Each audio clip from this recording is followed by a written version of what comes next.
يبدو أن القنصلية السورية من يومها مستهدفة، بس للأمانة الواحد يحكي إذا كانت اليوم مستهدفة بالبوستات والتعليقات على الفيسبوك وغيرها، فقبل كانت مستهدفة بالقنابل وبنص اسطنبول كمان. خبر نوستالجي جديد.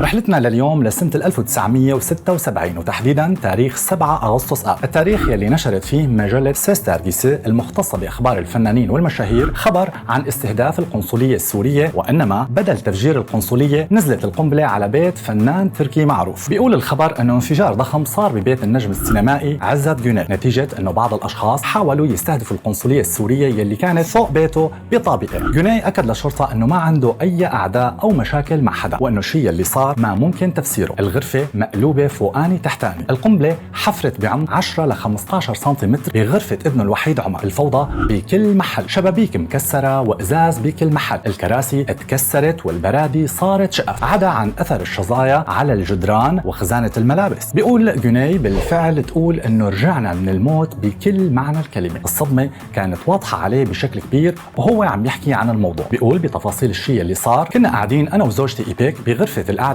وكانت الساعة حوالي 10:30 تقريبا. فجأة سمعنا صوت تكسير إزاز من وحدة من الغرف، نطينا من محلنا مباشرة. الصوت كان جاي من غرفة ابني عمر. بعد صوت التكسير صار انفجار كبير كتير، ولما دخلنا للغرفة اجمدنا بمكاننا من الشيء اللي شفناه. الفوضى بكل مكان. دورنا على عمر والحمد لله انه ما كان موجود بالغرفة، ولما طلعنا لندور عليه شفناه طالع من الحمام، كان عم بفرش اسنانه يبدو. وقتها بس شوي ارتحنا. يعني لو دخلنا للغرفة اول ما سمعنا صوت تكسير البلور مباشرة لكنتوا ترحمتوا علينا هلا. وعدم وجود عمر بالغرفة كان مجرد صدفة، لأنه وقتها كان بضيافتي صديقي مع زوجته وأولاده الثلاثة يلي زارونا من ألمانيا، ويوميتها أخذوا عمر معهم ليتفتلوا بالمدينة. وشاءت الأقدار أنهم يتأخروا شوي بالرجعة على البيت، يعني لولا أنهم تأخروا لكان عمر بهالوقت بتخته. وبتقدروا تتخيلوا الكارثة اللي كانت ممكن تصير. الشرطة قالت للفنان أنه القنبلة كانت مستهدفة القنصلية السورية الموجودة فوق بيته بطابقين، وإنما وقعت ببيته عن طريق الخطأ.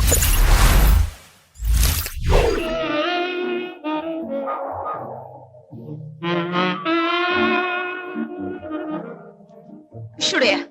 Çok güzelsin. Çok küstahsın. Hoşuma gidiyorsun. Senden nefret ediyorum. Keşke seni evvelce Keşke tanısaydım. hiç tanışmasaydık. Ne yapar seninle evlenirdim. Allah yazdıysa bozsun. Ne zannediyorsun yani? Ekmek paramı kaybetmek korkusu olmasa bir dakika bile durmam burada. Bırakır kaçardın değil mi? Tabii. Ne zannettin? Ben de seni kaçırmamak için bugünlük bu kadar imzalıyorum. Ama dur! Dur bir dakika ne olur! Gerisi akşama. Senin yüzünden kovulacağım! Şimdi meşgulüm. Akşama görüşürüz. Allah kahretsin!